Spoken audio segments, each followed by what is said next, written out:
Alors pacte, qu'est-ce que ça veut dire?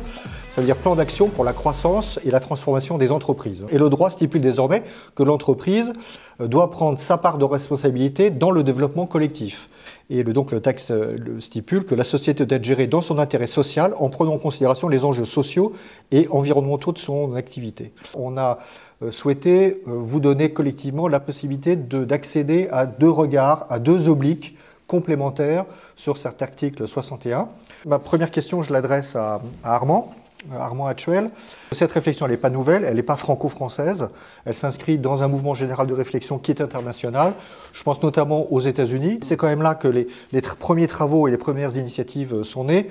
Ce qui se crée d'abord, c'est la Benefit Corporation, qui n'est pas la B Corp.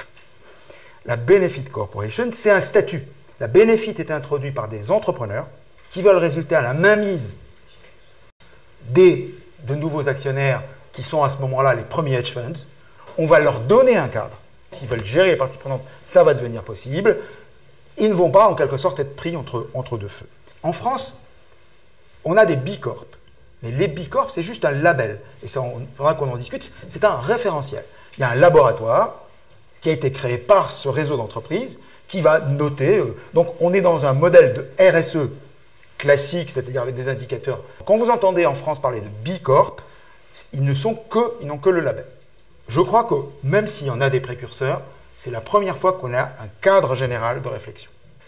Dans beaucoup de petites entreprises, la question de la responsabilité sociale, environnementale, liée avec la performance économique, finalement, c'est fait un peu comme M. Jourdain, comme vous faites au niveau de Co, c'est fait un petit peu naturellement parce que on s'aperçoit que c'est un levier de progrès et de management qui fonctionne plutôt pas mal.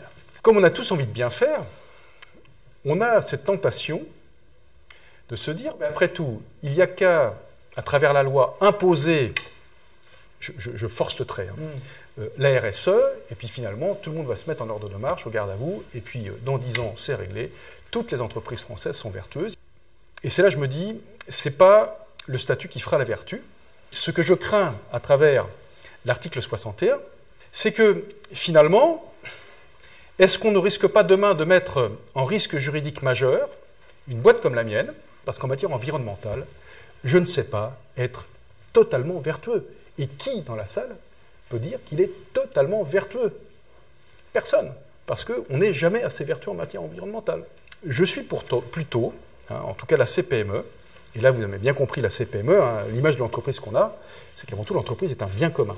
Donc l'intérêt collectif prime sur l'intérêt individuel. Et nous avons tous une co-responsabilité, bien sûr dans le champ social et sociétal, dans le champ environnemental bien évidemment, que ce qu'il faut c'est encourager les vertueux. Le RSE ne doit pas être obligatoire. Si demain on la rend obligatoire, on tue la RSE. Voilà.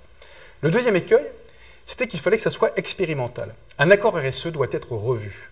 Pourquoi? Parce que notre environnement n'arrête pas de bouger. Moi, je ne sais pas quelle sera ma norme dans 3 ans. Et troisièmement, ce que je voulais qu'il y ait dans cet accord entre les partenaires sociaux, c'est qu'on puisse concrètement encourager les vertueux sans que ça coûte 1 euro. Demain, imaginez que dans mon entreprise, je sois labellisé par un organisme reconnu par l'État, un organisme COFRACé, qui vient vérifier sur mes 3 champs RSE que je peux être titulaire d'un label RSE et que sur un champ référentiel, on ne vienne plus me contrôler 2 fois parce que c'était validé dans ma démarche RSE. Ce qu'il ne faut pas oublier dans une PME, c'est que souvent, ces choses-là échouent sur qui? Sur les épaules du chef d'entreprise. On ne peut pas mettre l'article 61 de la loi Pacte dans cette catégorie-là de transformation juridique. Ce n'est pas une espèce de déploiement normatif. Ça aurait été le balancement d'un référentiel. C'est au contraire une loi qui récompense la vertu. Mais d'une certaine manière, le cadre d'entreprise à mission, qu'est-ce qu'il dit? Lui, d'abord, comme ça a été dit, est optionnel. Vous pouvez y aller ou pas y aller. Insistons, ce cadre est optionnel. Mais à la limite, ce que vous avez fait relève de la construction d'une mission. Et c'est ça que fait la loi. C'est ça que fait la loi. Elle dit qu'une entreprise, ce n'est pas que la maximisation du profit. Ce type de loi, pour moi, est au contraire celle qui dit la vertu.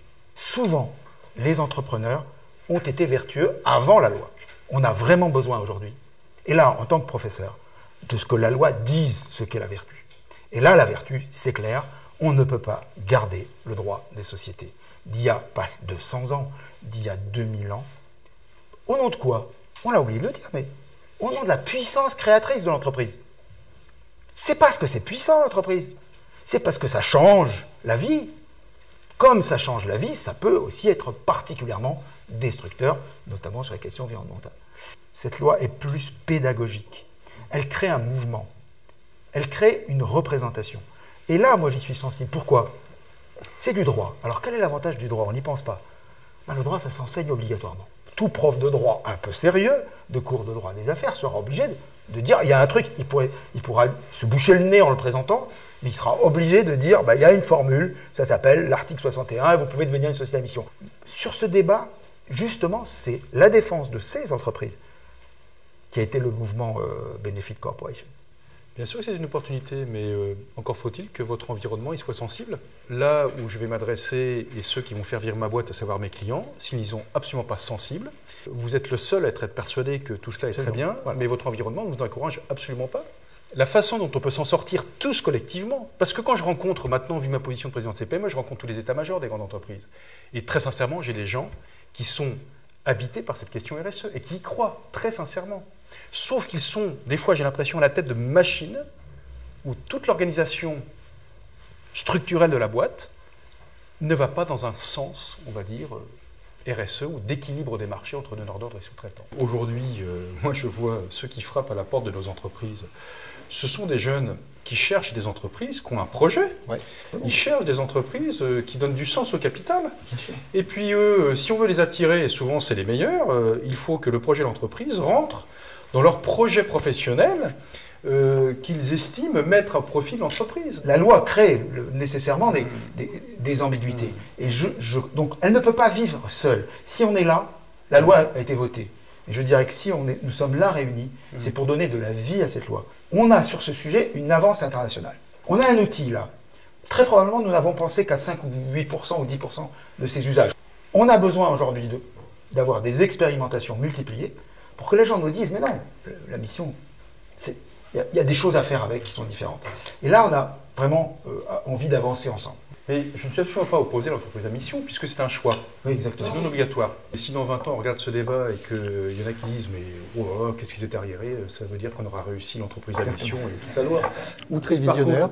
Voilà, ou si par contre il y en a qui disent « oh là là, on a foutu en l'air l'économie française ». Toute la subtilité se situe entre l'obligation de moyens et l'obligation de résultat. Et si là, pour l'instant, on est dans l'obligation de moyens. Si on bascule dans l'obligation de résultat, je ne sais pas répondre. Moi, je ne suis pas là pour dire ça y est, la loi, c'est gagné, chouette, ça y est, on a gagné la bataille juridique. C'est plutôt, pour moi, c'est plutôt un début qu'une fin. En tout cas, en tant que chercheur, c'est maintenant de dire réussissons la bataille sur le terrain avec et qui peut être notre allié. Mais les entreprises, évidemment. Vous voyez ce que je veux dire? Donc la CPME. Mais bien sûr. Bien sûr.